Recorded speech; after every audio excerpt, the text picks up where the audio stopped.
အိမ်မြူတော်ရှုံးပွဲပြီးအီလီယာတိုဘရီယာဘာလဲဘယ်လဲတိုက်ခိုက်အားကစားအစီအစဉ်တွေကိုတင်ဆက်ပေးနေတဲ့ကိစ္စဂျာနယ်ကနေအားလုံးကိုပြန်လဲကြိုလိုက်ပါရစေ UFC Freedom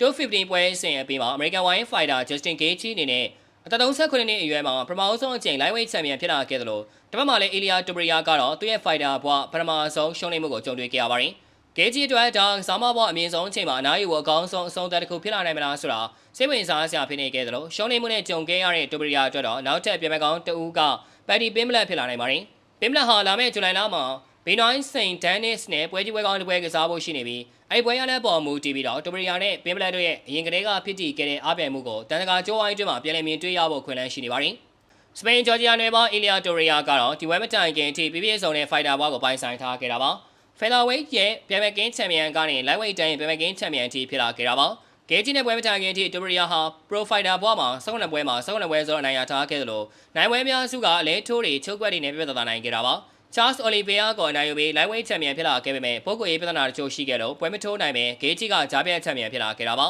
။ဒီပြဿနာတွေကလည်းတန်တကာကျိုးဝိုင်းထဲမှာ Topuria ရဲ့စွမ်းဆောင်ရည်တွေစိတ်သက်ပိုင်းတွေကိုတစ်စိမ်တစ်ပိုင်းထိခိုက်စေခဲ့ပါတယ်။ Topuria ကြောင့်အကောင်းဆုံးပုံစံတွေနဲ့ပြန်လာနိုင်မှာဈေးလို့ဆန္ဒပြုလိုက်ရပါတယ်ခင်ဗျာ။ ဗီဒီယိုလေးကတော့ပါပဲ။ World Championship USA